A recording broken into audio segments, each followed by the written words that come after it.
మాతృదేవోభవ, పితృదేవోభవ, ఆచార్య దేవోభవ, శ్రీ మహాగణాధిపతి దేవతాభ్యో నమః. శ్రీరామ రామ రమేతి రమే రామే మనోరమే, సహస్రనామ తత్తుల్యం రామనామ వరాననే. శ్రీరాఘవం దశరథాత్మజమప్రమేయం, సీతాపతిం రఘుకులన్వయరత్నదీపం, ఆజానుబాహుం అరవిందదలాయదాక్షం, రామం నిశాచరం వినాశకర నమామి. సీతారామ నామీద చిత్తంబులేదయా, సీతారామ నామీద చిత్తంబులేదయా, నా తల్లిదండ్రులని నమ్ముకొంటి దశరథాత్మజ నీకు మా మీద చిత్తంబులేదయా.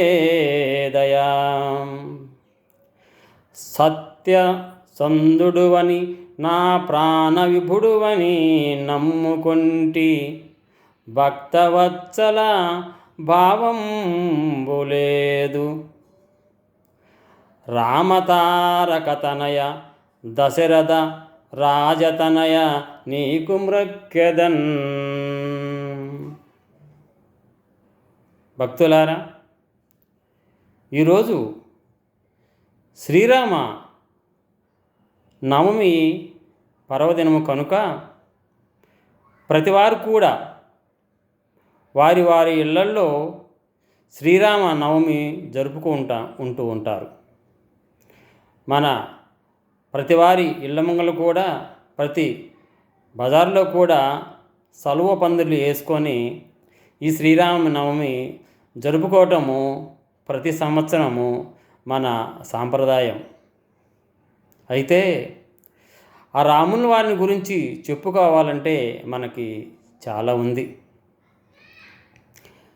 ప్రతివారికి ఈ సంవత్సరము మనకి శ్రీరామనవమి శ్రీ విశ్వవాసునామ సంవత్సరం, ఉత్తరాయణం, వసంత ఋతువు, చైత్రమాసం,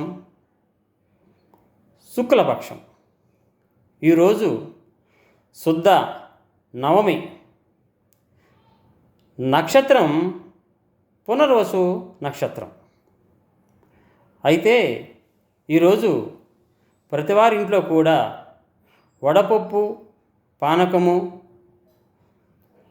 పొంగళ్ళు పెట్టుకొని ఆ సీతారాముల వారికి నైవేద్యంగా చెల్లించడం అనేది ప్రతివారి తెలుగు వాళ్ళు సాంప్రదాయం కనుక మన రాముల వారి గురించి మనము క్లుప్తంగా 2 మాటలు చెప్పుకుందాం. రాముడంటే ధర్మానికి ప్రతీతిగా ప్రతివారు పెద్దవారు చెప్తూ ఉంటారు. ఒక తండ్రి బాధ్యతగా ఎలా ఉండాలంటే రాముల వారిని నిదర్శనంగా తీసుకోమంటారు. ఒక కొడుకు కుటుంబం పట్ల బాధ్యతగా ఉండాలి అంటే మనం ఆ రాముల వారినే తీసుకోమని చెప్తారు. ప్రతివారు కూడా ఒక ఇంటికి విలవేల్పుగా ఉండే తల్లిని పోల్చుకొని సీతాదేవిగా మనం కొలుస్తూ ఉంటాము. అలానే ప్రతివారు కూడా దంపతులు, కొడుకు అయినా కోడలు అయినా ప్రతివారు కూడా మన ఒక కుటుంబంలో బాధ్యతగా ఉండాలి అంటే సీతారాములతోటే మనం పోలుస్తూ ఉంటాం. కనుక ఈరోజు ఈ మహా పర్వదినమున ఈ సీతారామ కళ్యాణము ప్రతి చోట జరుపుకుంటూ ఉంటారు. ప్రతివారు కూడా ఆ సీతారామ కళ్యాణమును చూసేసి తరించి ఆ సీతారాముల కళ్యాణం ప్రసాదం స్వీకరించి ఆ సీతారాముల ఆశీస్సులు పొందాలని కోరుకుంటూ మిమ్మల్ని విన్నవించుకుంటూ ఉన్నాను. అయితే భక్తులారా, నేను శ్రీనివాసాచార్యులు, వాస్తు జ్యోతిష్యం, ఒంగోలు. ఏదైనా మీకు వాస్తు గురించి కానీ జ్యోతిష్యం గురించి కానీ ఏదైనా మీకు డౌట్ ఉంటే మేము కింద నెంబర్ ఇస్తాము. ఏదైనా ప్రతి వారు కూడా డౌట్ ఉంటే మాకు ఫోన్ చేసి అడగొచ్చు. వారికి ఏ విధమైన సలహాలు మేము చెప్తాము.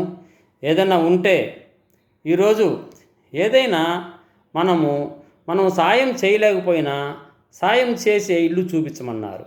ఇదే మీకు నచ్చితే షేర్ చేయండి, లైక్ చేసుకోండి, సబ్స్క్రైబ్ చేసుకోండి.